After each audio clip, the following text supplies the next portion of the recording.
Now, a while ago, I created a video called Configuring Defender for Office 365 Plan 1. But Microsoft have got a bit of a habit of changing things and adding new features. So that video is a bit out of date. So today's video is Configuring Defender for Office 365 Plan 1 2024. But before we start, just a quick intro. My name is Jonathan Edwards, also known as the Bearded 365 Guy. I help businesses all over the world with their Microsoft 365. You can get more information at bearded365guy.com. Now, with every mailbox that you buy from Microsoft 365, you do get a very basic level of protection. This is called Exchange Online Protection, and it features things like anti-phishing, anti-spam, and anti-malware. However, a lot of cyber attacks originate from email. So if there's better protection out there from Microsoft, you should be getting it. And Defender for Office 365 is the best protection for email that Microsoft offer. Now, Defender for Office 365 does come in two flavors. There's Plan 1 and there's Plan 2.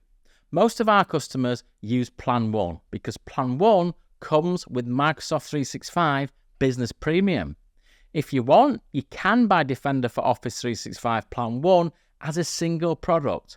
This costs £1.64 per mailbox per month. But the thing is, you can't just buy the license and Defender for Office 365 just starts working. No. You've got to configure it, and you've got to configure it the right way for your business. Now, there are a couple of ways that you can configure it.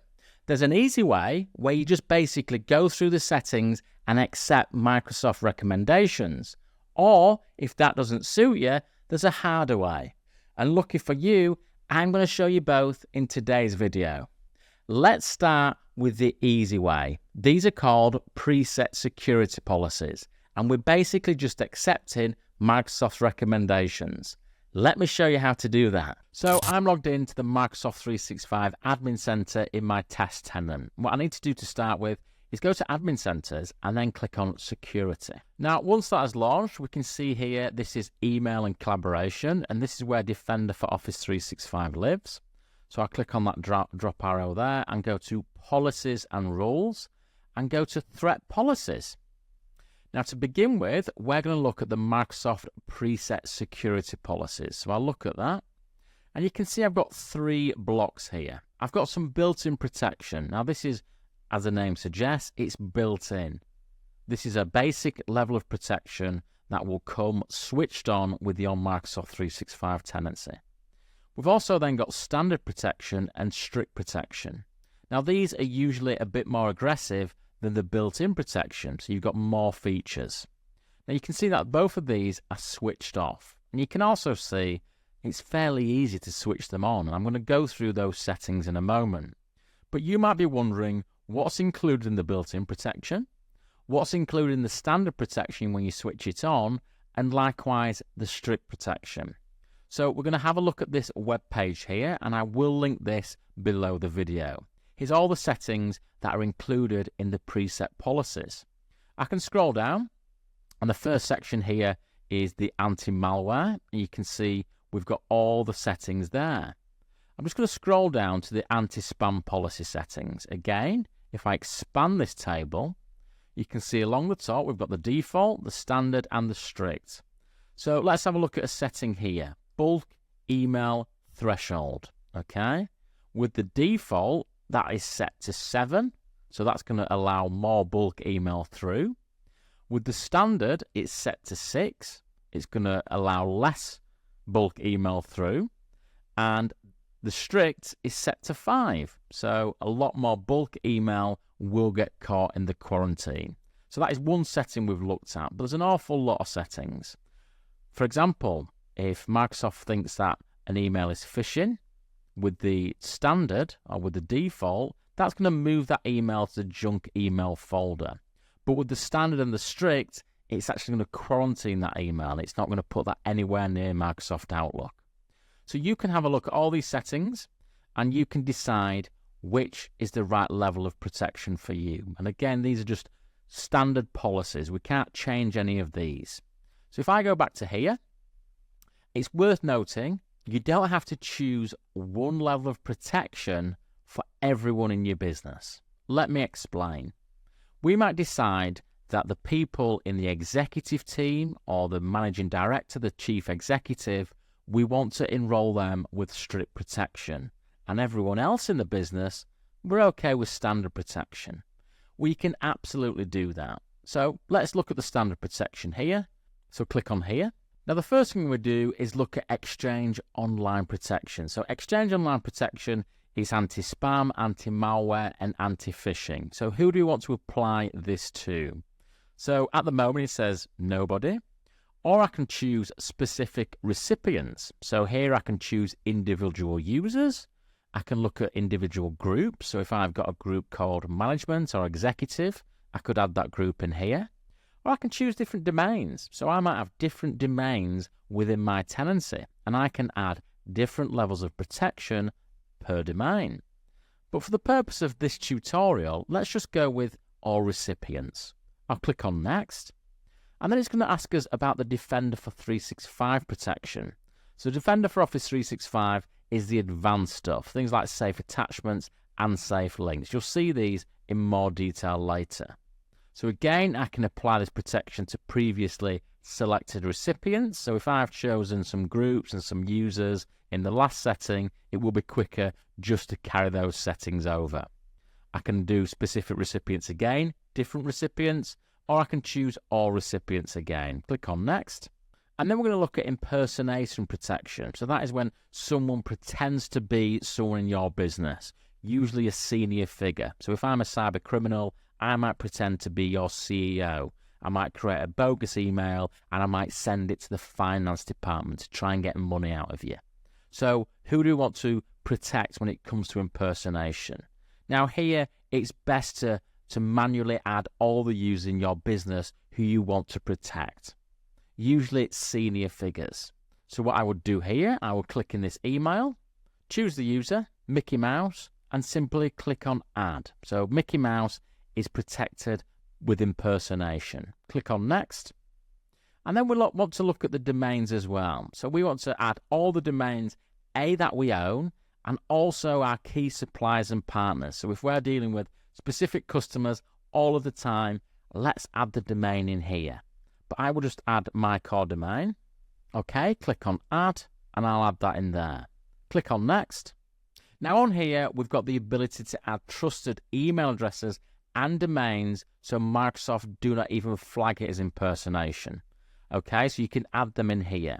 Now, a good tip here, I've seen it before where a CEO of a business used his personal email address to email his work email address, perhaps out of hours or something like that. And because he obviously had the same name, Microsoft flagged that up as impersonation.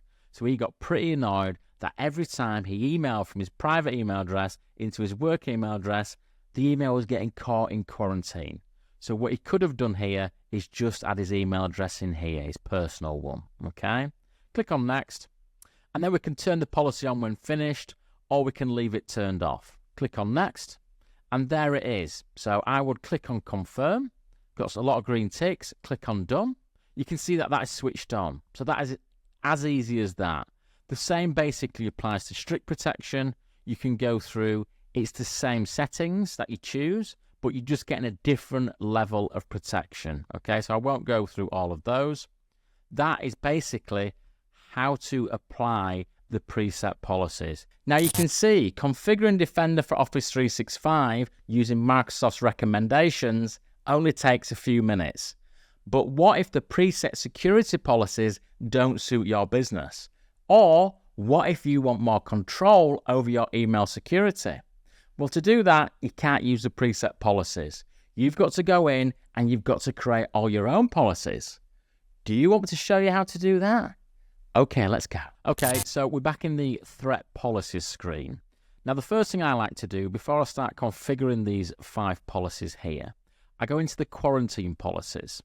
And what I do is I create a new quarantine policy for the customer that I'm working with. Just before I do that, you can click into global settings here. And there are a few things that you can do. So you can set a display name. So these are the the emails that people receive to let them know that some emails have been stuck in quarantine. You can choose the subject, you can choose the language, and you can even upload the company logo. I think it's well worth doing because it just makes that email look a little bit more personalized. What I also do here, so send end user spam notifications.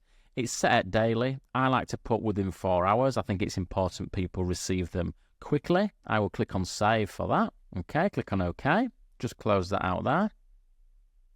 Okay, next up, we're going to add a custom quarantine policy. Now, just give this policy a name. Might be something like that. You can call it whatever you want, but click on next. And then we've got the recipient message access. So if I just choose unlimited access, it tells us what that is. So what access do we want the recipients of these quarantine emails to be able to do with the quarantine emails? So when we look at limited access, what they can do is they can preview the message, they can request message releases, they can delete messages, and they can allow certain senders. But with limited access, recipients can't release messages from quarantine. So it has to be done at an IT level or an admin level, okay? Now, if I look at the set specific access, this is advanced. So the release action preference allow recipients to request a message or allow recipients to release a message. I prefer this. I like to give more control to the end user. I like to educate them on cybersecurity, but then fundamentally give them the control. You might agree with that, you might disagree with that. Either is okay. And then we can select additional access that recipients can take. So they can delete, they can preview, block senders, and allow senders. That is how I set it up. I click on next. We're going to enable this notification. Okay, and this is an option here that we can include or don't include quarantine messages from block senders. So I will keep that as don't and click on next. I've got that summary and I click on submit. Okay, I got some nice green ticks. Click on done. And you can see that my quarantine policy is now there. So I can head back here now to the threat policies. And what I've got to do now for the rest of this video, we're going to create these different policies. So we'll start off with anti-phishing. Click on there. Okay, we've got these default policies here that we discussed earlier. So the default one, the built-in, is always on. The standard one, which we switched on, is now switched off. So I'm going to create my own policy. So that stands for company anti-phishing policy. Again, you can call it what you want. We're going to click on next. Again, we've got this screen here. Who are we applying this to? Okay. This time we've not got an option to select all users or anything like that. So what I do here is just list all the domains in the tenancy. It depends who you're applying it to, but if it's just one domain in one tenancy, I can apply it to that domain like that, okay? But list them all in there. Click on next. Okay, so the phishing threshold and protection. We've got to choose what level of protection we want. We've got 1 standard, we've got 2 aggressive, we've got more aggressive, and we've got most aggressive. So with the most aggressive, it says here, messages that are identified as phishing with a low, medium, or high degree of confidence. So for example, Microsoft might say, I think this email is phishing, but it might not be. I've got low confidence. Well, that will be trapped at most aggressive. And you can come down the ladder here. It might be helpful to go back to our page here. So this was the phishing settings here. The standard is 1. Or the default, is 1, the standard protection is 3, and the strict is 4. So you can choose whatever you want there. It's better to go maybe with 3. A bit of advice here, start off with something, monitor it, you can always come back in and change it later. Okay, so we'll look at more aggressive.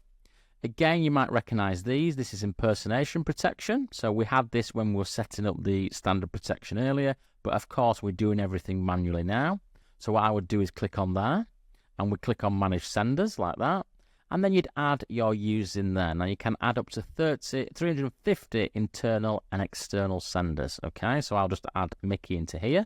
Click on add user, type in an email, select Mickey Mouse, and click on add. So you would add all your users into here. Nice and simple. We then would add the domains in. Again, we did that before. So include all the domains I own is a good one. And that's all the domains in the tenancy. And then you can include any custom domains as well for suppliers, partners, or all other domains. I'll leave that as it is. And then I'll scroll down. Okay, on this bit here, we can add trusted senders and domains. Again, we had that before. And we've got a couple of other settings here using AI. So enable mailbox intelligence and enable intelligence for impersonation protection. This is using AI. It determines user email patterns with their frequent contacts. So it might say, well, this user always speaks to this user, so it must be okay. And we've also got that. I will switch this on as well for intelligence for impersonation protection. That is good. We will scroll down. Enable spoof intelligence. Again, we will switch that on. Click on next. And then we've got some various actions here. So what do we want? How do we want Microsoft to behave when we get these types of emails? So firstly, if Microsoft receives an email and if the message is detected as user impersonation, we've got all these options. We can redirect to someone else's email address, maybe an IT support mailbox. We can move the message into the junk email. We can quarantine the message. We can deliver the message and add maybe an IT support email in the BCC. We can delete it before it's delivered or not do anything and let it be delivered. So what I like to do is select quarantine message, and then it's going to say, well, what policy do you want to use? And of course, we're going to use the one we created. And I basically do this for all these actions. So again, I quarantine that into that policy.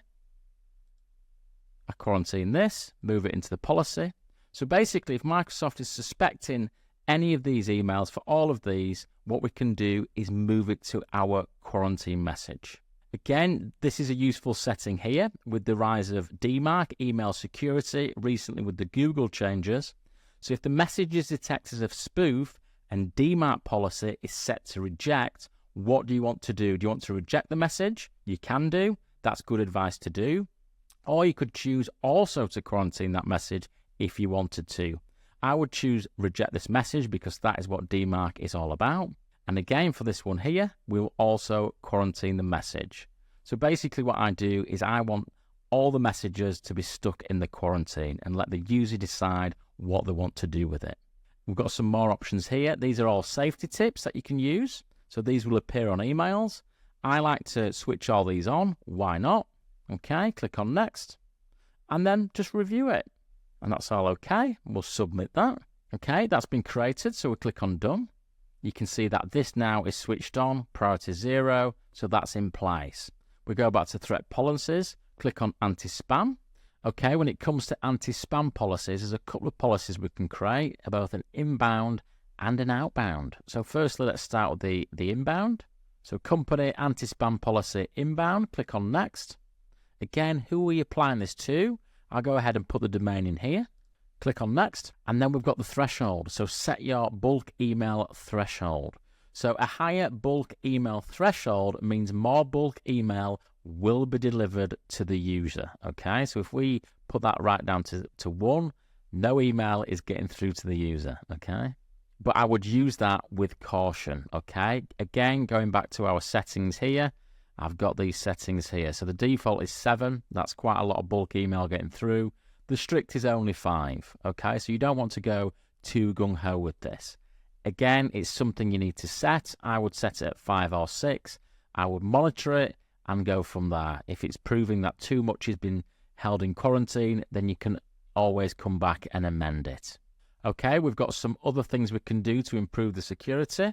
So we can increase the spam score of an email coming in if any of these are in place. So if there's an image link in the email which goes to a remote site, we can go to increase the spam score, or we can set it at test. So that's a nice thing to do. If there is a numeric IP in a URL, again, we can switch that on. So what that will do is increase the spam score, which makes it more likely to be set for the email to be caught in quarantine. So what you can do is you can switch all these on if you like, and you can see how that goes. Again, a lot of email settings is just tweaking it as you go. Next section, if you want, we can mark all emails as spam if they're empty. So if there's nothing in them at all, we can say, well, that's clearly spam. And then we've got all these settings down here that we can change. So Microsoft's recommendation is actually to have these all switched off. Again, if you've got a specific need, you can switch them on, but Microsoft recommend that you keep these on. Keep these off, sorry. Okay, click on next. Okay, so again, back to the actions. I don't like to use the junk email folder in Outlook. I like everything to go to quarantine, okay? So again, I quarantine the message, and it's a familiar thing here. We're going through and choosing our quarantine policy. High confidence spam, again, let's quarantine it. Let the user be the judge of that. Phishing, we will quarantine it. Again, our quarantine policy, quarantine the message there. Put our quarantine on there. If the bulk email has been met or exceeded, again, you get the idea here. We're going to quarantine everything. Keep that as default. How many days do we want to retain spam in quarantine? I like to put this at 30 rather than 15. Again, we've got some safety tips. The 0-hour auto purge is really worth having on. What can happen is if retrospectively an email has been flagged for phishing after it's been delivered to the mailbox of the user, Microsoft can go in and take that back out of the mailbox, okay? Same for spam messages. So again, worth having. Click on next. Click on next. We've got the allow and block list here. So we can allow certain senders, certain domains. Likewise, we can block domains and senders. Click on next. This is going to be a review. Click on create. And our policy has been created. So click on done. Okay, we've now got our company inbound policy. That is good. Let's create an outbound policy. So why do you need an outbound spam policy? Well, with the outbound spam policy, you can restrict the number of messages users send. So I've seen it before where someone's mailbox has been hacked. And what the hacker does is just spray loads of emails out to random people, thousands of them. But what we can do in this situation is restrict that from happening by putting a maximum number of emails that a user can send before they get blocked. So it's well worth having. So firstly, give it a name. Company anti-spam policy outbound. Click on next. Again, apply it to your domains. Click on next.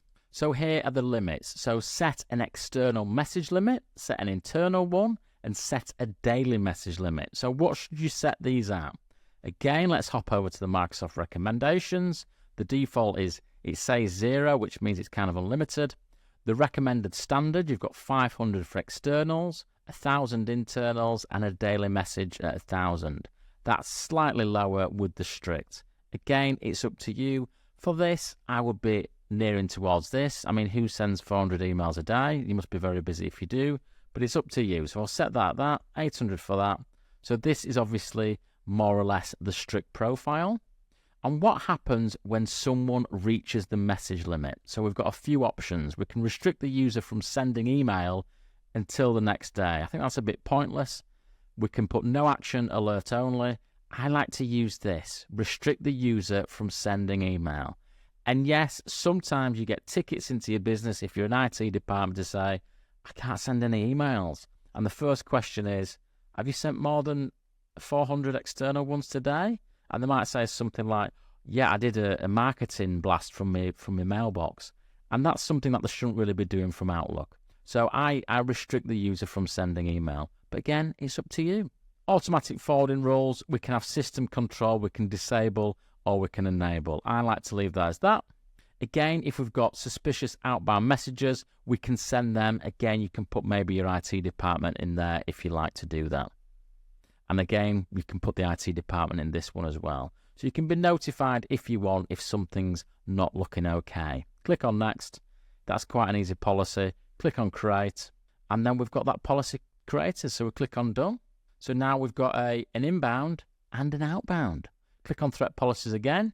The next one we're going to tackle is anti-malware. Again, we've got the default, but we're going to create another one. So we'll call this company anti-malware policy. Click on next. Again, the domain, so we'll put that in there. Okay, click on next. Okay, so this is all about sending malware by email. So the first setting, enable the common attachment filter. So all these attachments will be quarantined as malware, okay? And what you can do, you can remove certain attachments out of here. So if your company receives some attachments for something, for maybe .bat files or something like that, you can remove them. I would advise you not to, or you can add another file attachment that you want to block, okay?